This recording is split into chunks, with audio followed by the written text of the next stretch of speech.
and welcome to the UX.TAXI. We're still in Frankfurt at our Reply office, but I'm about to drive to St. Gallen with you today, and we are going to meet Sacha. Sacha is CEO of Prime Computer, and he's going to explain to us how his IT company actually has his sole purpose and focus on sustainability. So without telling you any more, let this ride begin.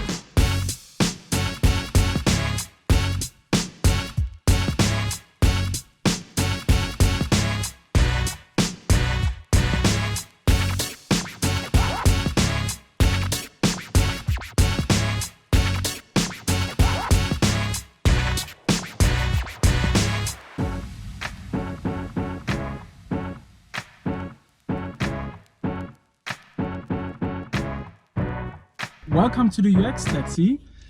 Today everything is going to be in English, and I think my English is a bit rusty, so I'm already sorry for that. And I'm saying hi to Sacha. Hi. Nice meeting you. How are you doing? Thank you. Thank you for having me. I'm feeling good. Absolutely welcome. Today everything is going to be about sustainability, but before we start talking about Prime Computer, maybe you want to introduce yourself. Sorry, see, it already starts. While I'll start driving to Appenzell. Sounds like a good plan. Thank you. Perfect. There you go. So my name is Sacha Ghiglione. I'm CEO and board member of the Swiss IT hardware manufacturer Prime Computer.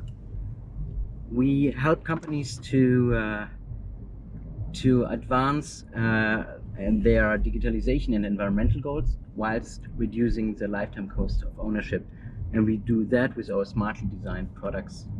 My personal motivation is to raise awareness regarding sustainability towards my entourage, but also to help everyone around me and to be the best version of themselves and myself on a daily perspective. Mm-hmm. And talking about your daily business, if you say you want to bring the green mindset to people, right? How does a day look like if you do that? I mean, where do you start? Where do you end? Is there an ending to it? In raising awareness and in helping understand and going further, there is never ending, because we can always learn. Every day where you don't learn is a day where you cannot advance. And I think we have the possibility to learn every day something new. So how does it look like? It looks like that concentrated on the mission and vision I have with my company, that we move forward towards greening IT and sustainability factors. And I try to concentrate on different other projects where I can help my surroundings, but especially my peers, to get a brighter knowledge of that and to assist in going there. So I try to change that with Prime Computer in the IT industry itself. Mm-hmm.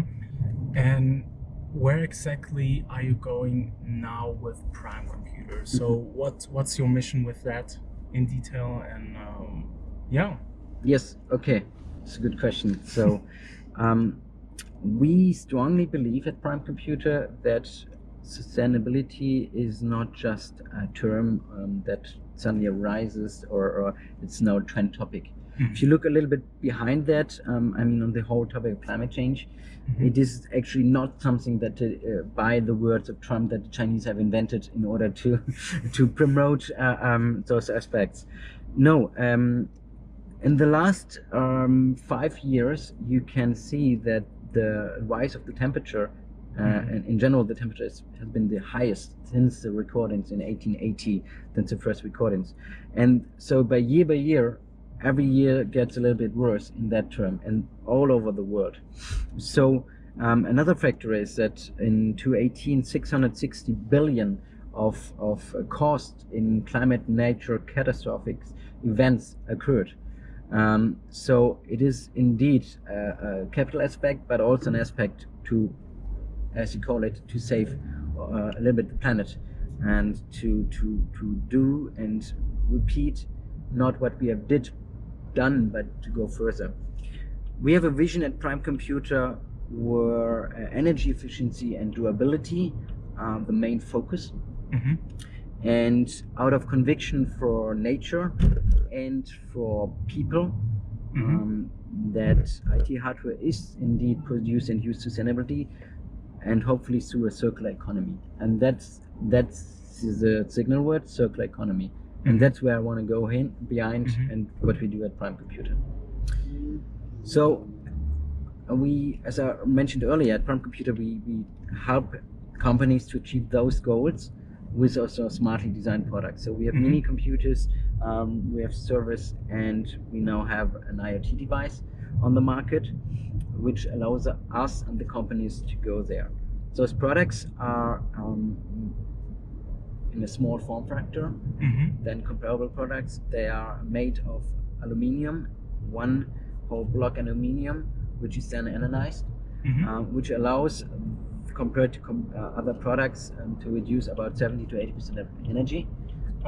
And we are focused on the long-term durability. So once in action or once in use, at least 5 or 6 years, where we give the warranty on the 5, you can use the product without any problems, and it boosts all the aspects we give with it.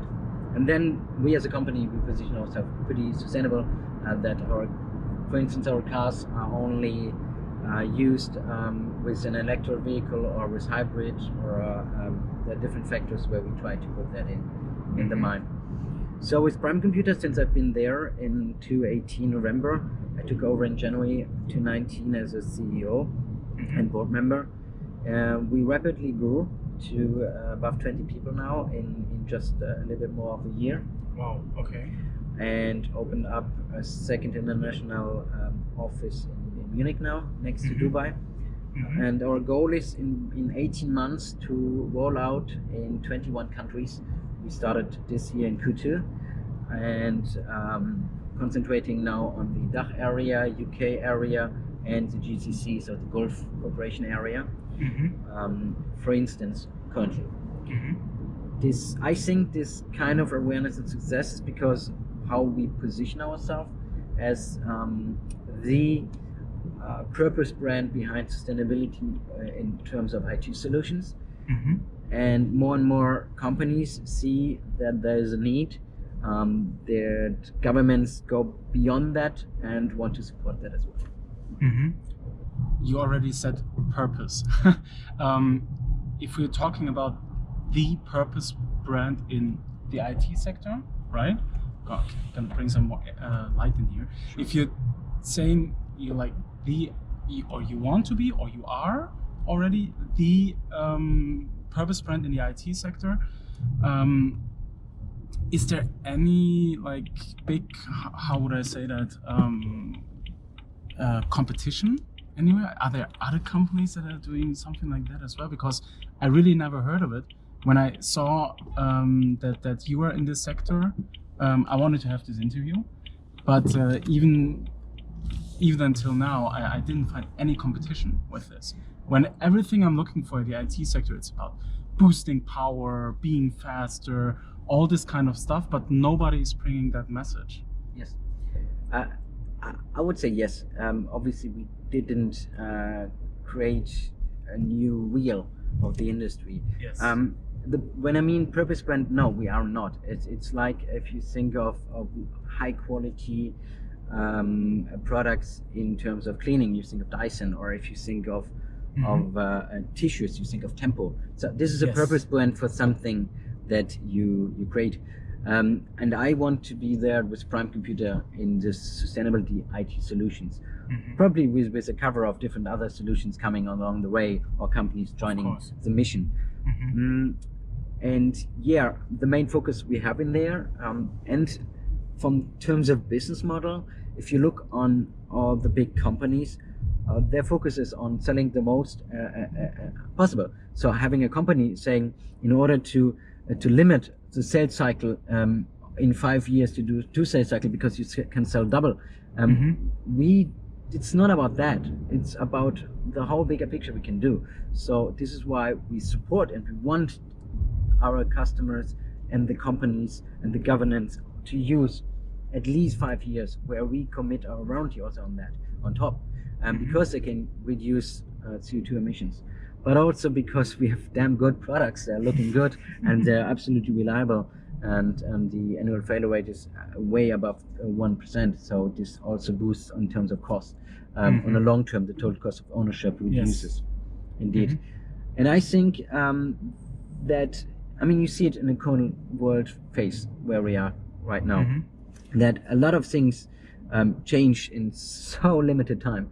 So we have a few experts saying also that digitalization, what happened the last 2 months or 3 months, have been a boost of at least 3 to 5 years in terms of what the world sees now, that all companies needed to go cloud-based, online, home offices, whatever. So the digitalization aspect is more intense. And I know that in your introduction 2 days ago, you mentioned that a lot of CO2 emissions are generated by IT infrastructure, and that's the case. So even more when with digitalization coming on, and with everything connected. So if you take IoT devices, which are at the end of a system, like a gateway, and you have everything interconnected with each other to make it smarter, to make it more automated, to save resources initially, but then the energy aspect comes with it. And by 2025, there will be 25 to 30 billion products connected, or billion IoT devices, not products itself. And this is just crazy. So being there as someone on the point to support that and to help that and to lead the way, we want to be this company. That sounds very convincing. Thank you so much. Very good, yeah.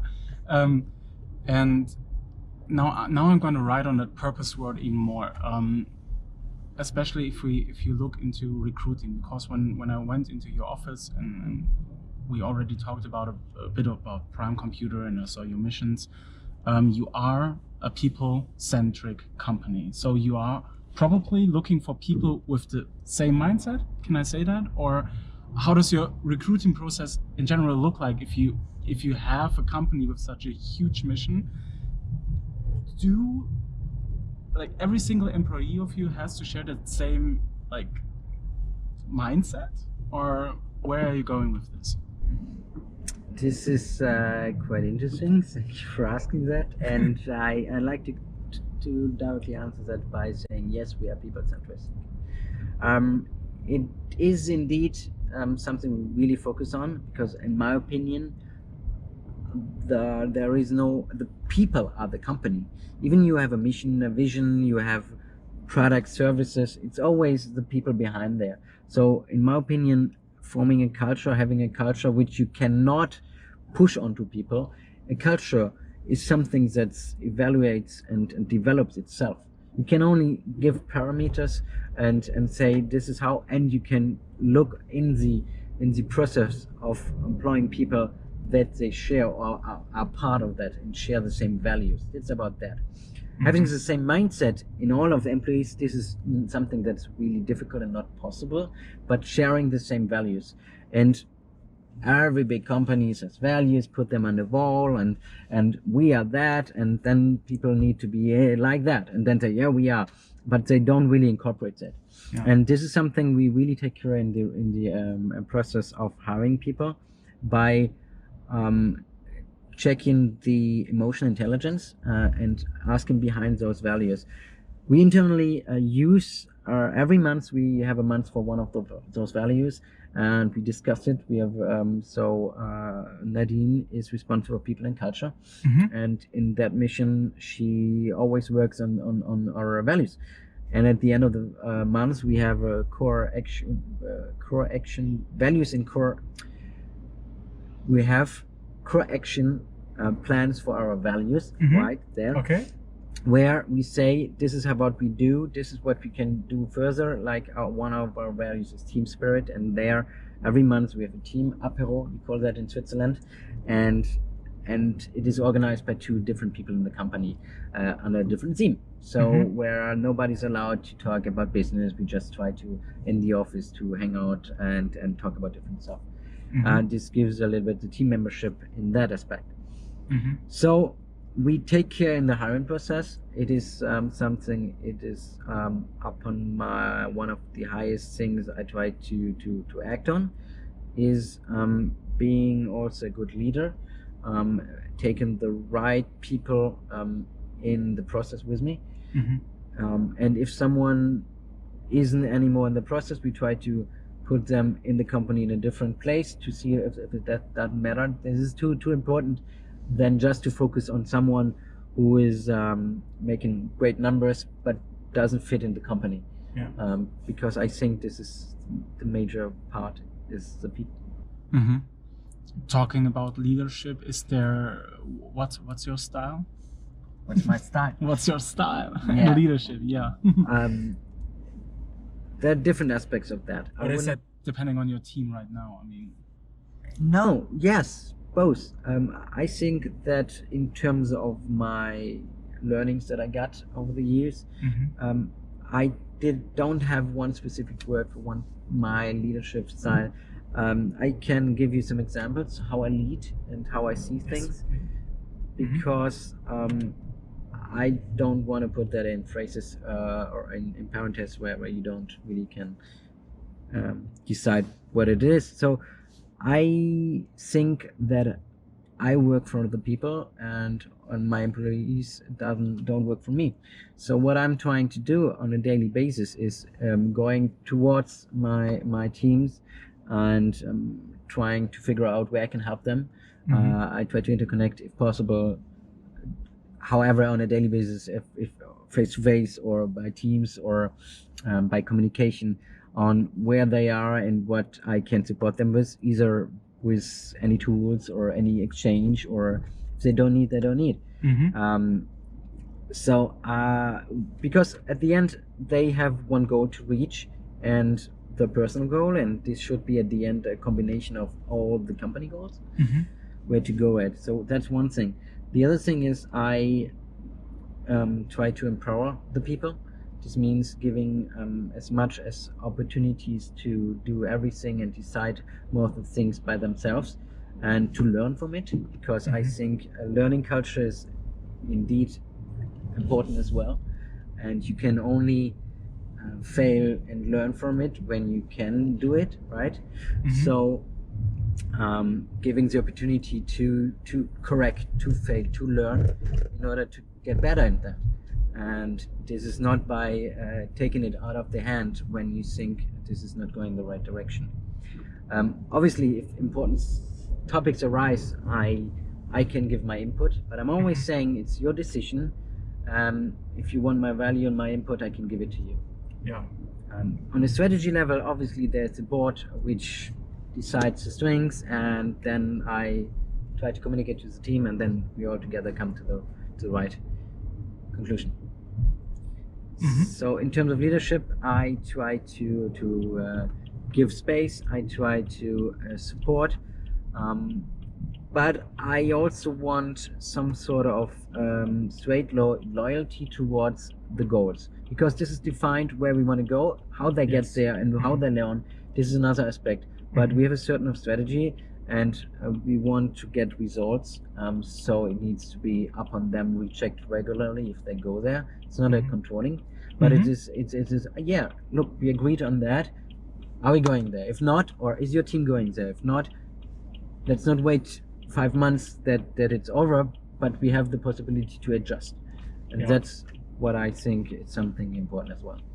So it's all going into the company direction, always. It should, but then again, you have a long-term goal, what is in my head, and then you put it in smaller phases, and obviously due to different aspects, like we had the first half year this year, things change, so you adapt and need to adapt. But ultimately you have a vision behind there, right? I said the vision is that IT hardware products are produced and used sustainably, and that's through a circular economy. That's a big goal where we are not yet at, but one day I want. And more, and also there are things that they cannot be yet, but in terms of the process where we're going, this will be part of that, going to the circular economy. That just brings something to my mind that I didn't think of before, especially right now, because you said, of course, there's always a change, maybe in strategy or where you're going, new KPIs. You never know, right? Yes. The last few months with Corona all over the place, people started to change their mindset or their thoughts about. It starts with new work, like big buzzwords like new work or green energy and everything. They start to realize more than before that, or at least some people, that a lot of things are going to change with and after Corona. Do you feel that change in matter of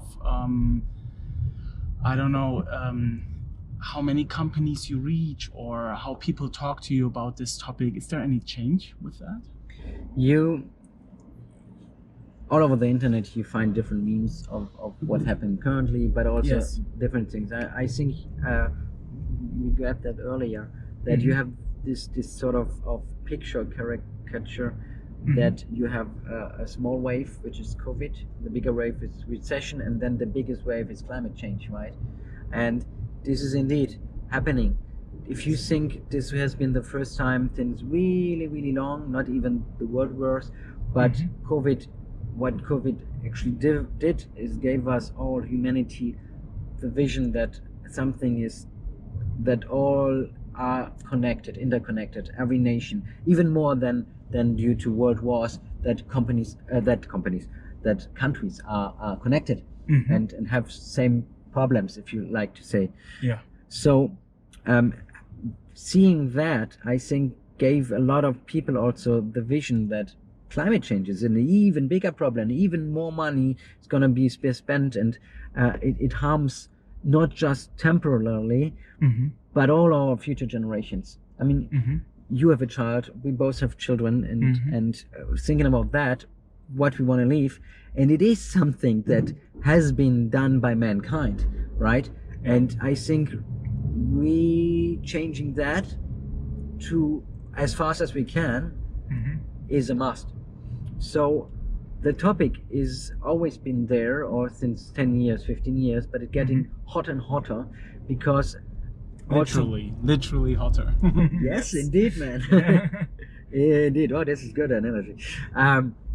So it's getting hotter and hotter, that governments also gave impulses by helping companies due to this phases and due to COVID.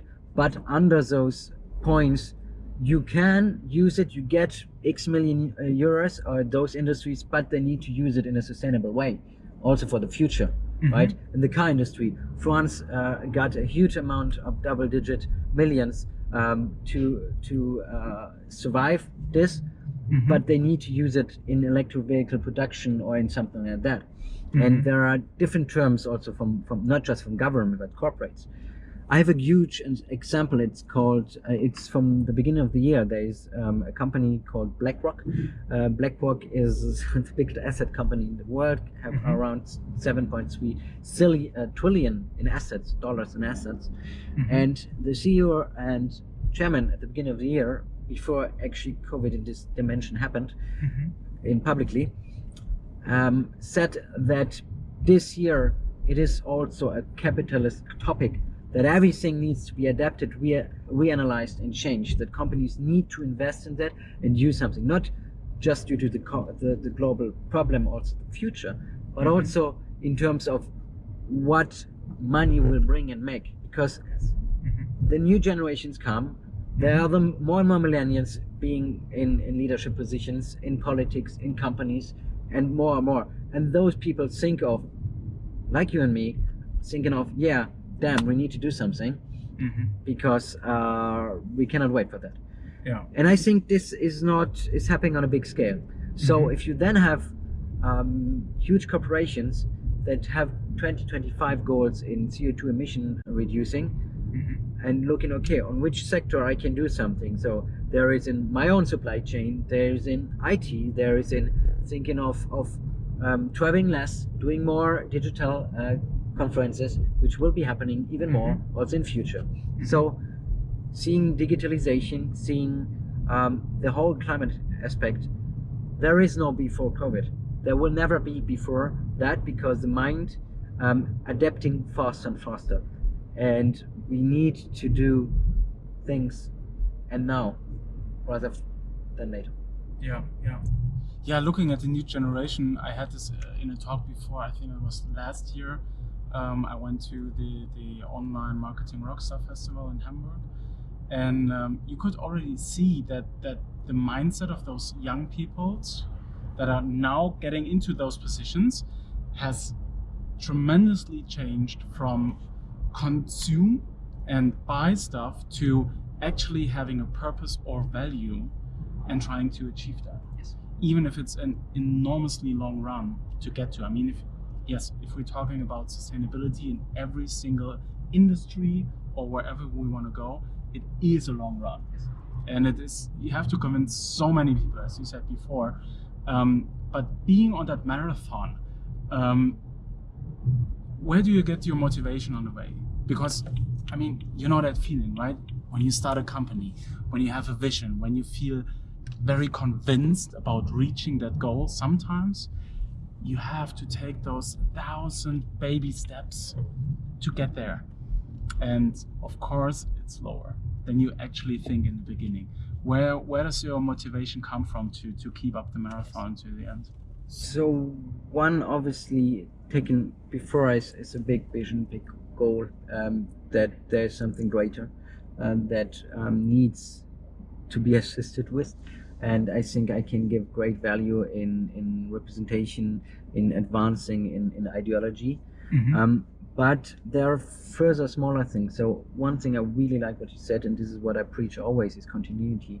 So it's not about one product, it's not about one person, it's not about one timing.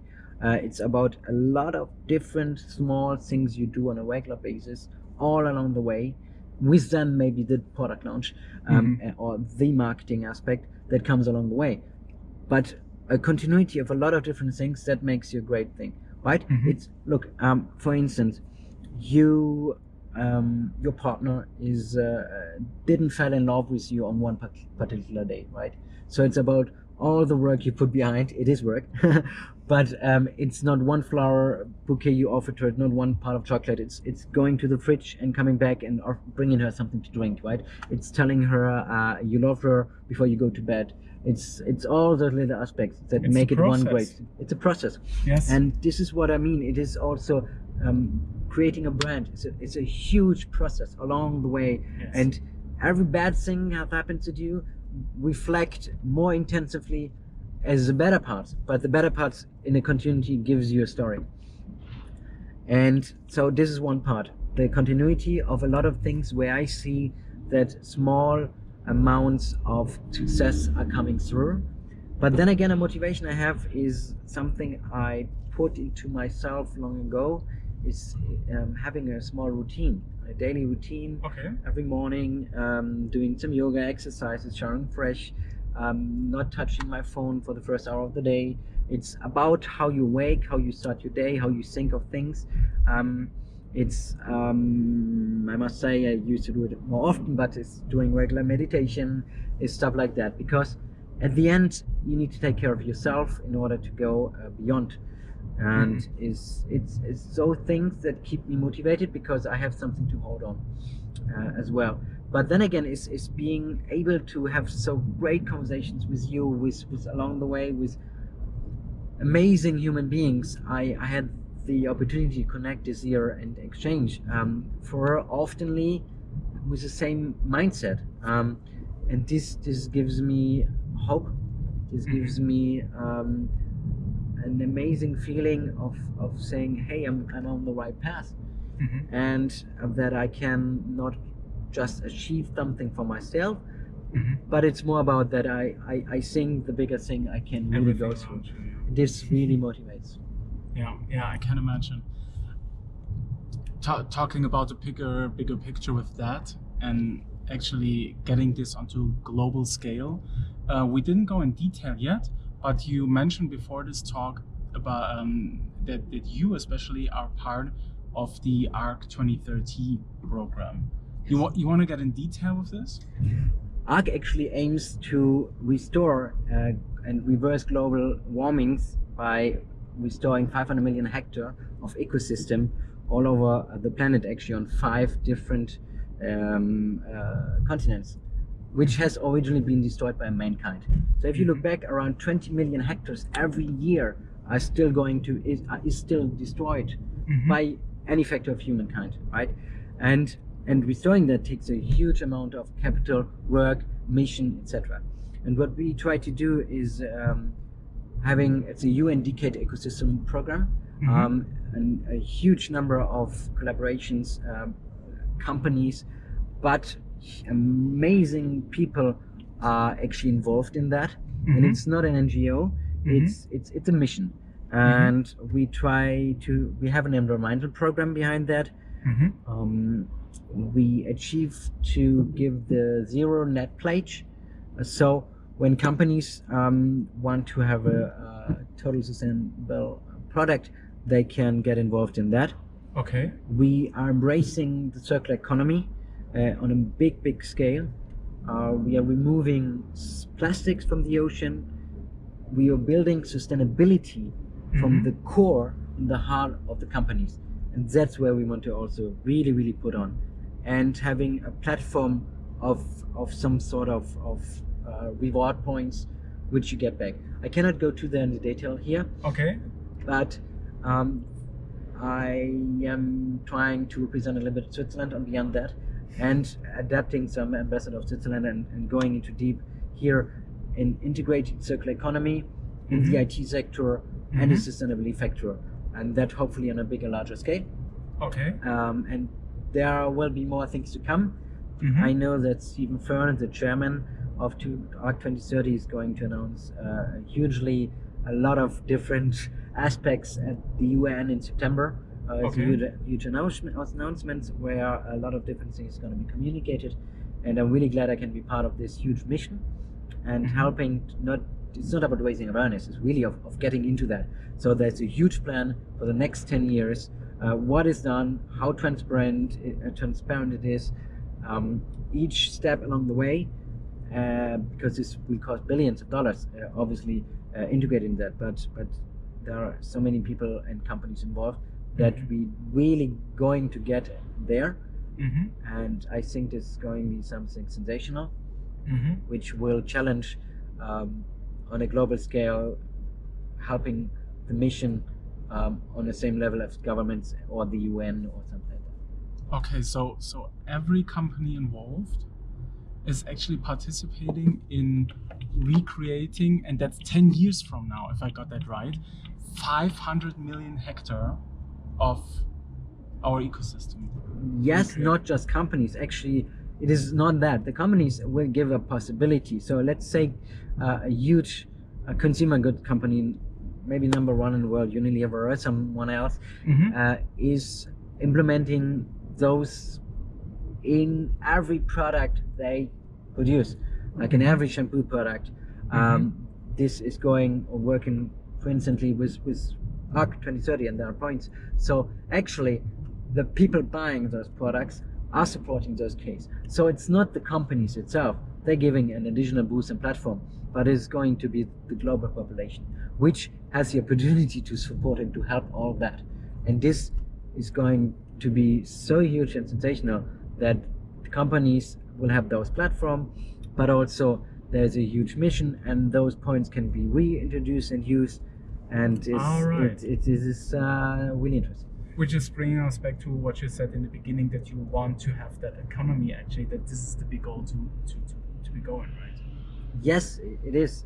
I think, envision the possibility of what's happening around, and with Prime Computer involved, being addressed in Europe as one of these companies with this focus, that we will have found and form partnerships to have maybe a circular economy with IT sustainability platform along the way, where different services and products can be used and bought. Or what really interests me also, one aspect you mentioned earlier when you've been in Hamburg, is that people or the newer generation are concentrating or focusing on the sharing economy, right? You see it all over the way. Like the biggest taxi company in the world is Uber. Doesn't own any taxi. Sharing company. The biggest housing or hospitality company in the world is Airbnb. They don't own mostly. They're sharing. So this aspect of new generations, they don't really want to own stuff because they know they need it just partly. And so this could be also something in this circular economy that we start using on a limited time. And then you want something new, okay, then you can reuse it, give the others, or rent it out and give it to the next, something like that. And with product like ours, this could be possible. So a longer version could be something like hardware as a service. Oh yeah. Well, all your computers are made from aluminum, right? Correct. Okay, so you can basically reuse them all over again. It could be. There are different factors counting into that, like the form, size of the processors behind there.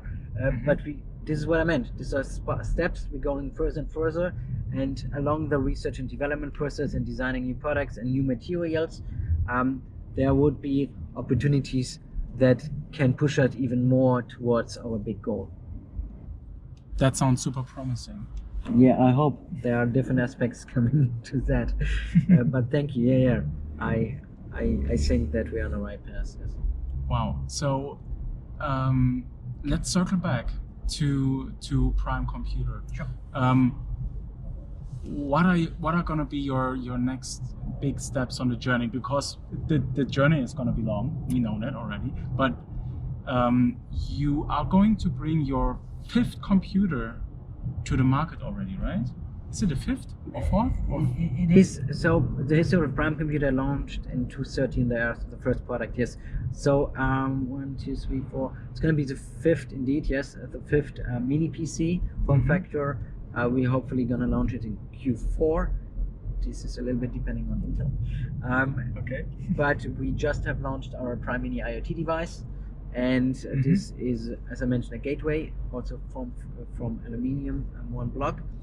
And we have our Prime Server Pro, which gives us the possibility in small and medium enterprises where you don't need a cooling system, where you don't need. Oh, I heard that. No, you didn't hear it. I didn't hear. Yeah, exactly. I didn't hear it. Yeah.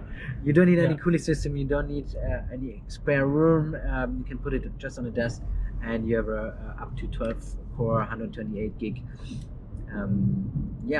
Yeah, that was really surprising. Like right before this interview, in the Prime Computer office, you had one server, right? At least I saw one server. And passing by 5 or 6 times over, I didn't hear a thing at all. Yes. And that is very nice in comparison to my bloody PlayStation. Yes. That is warm all the time and blowing stuff. Yeah.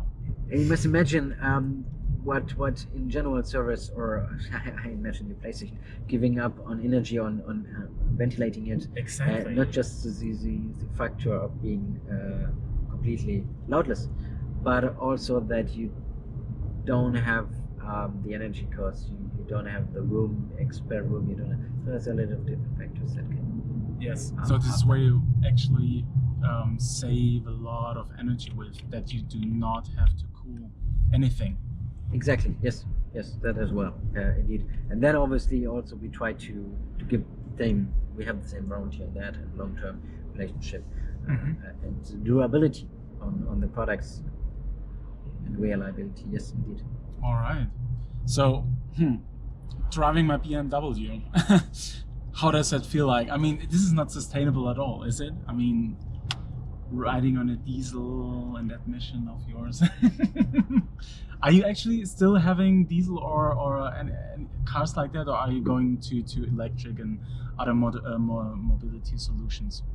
So I mentioned earlier, our company only have electric vehicles, Teslas or hybrid cars, which are Toyotas, because I find it that on all the way to our positioning, we don't want to hypocrite, so we try to be as we can as possible, but then again, not everything is possible because there's also a cost factor, etc.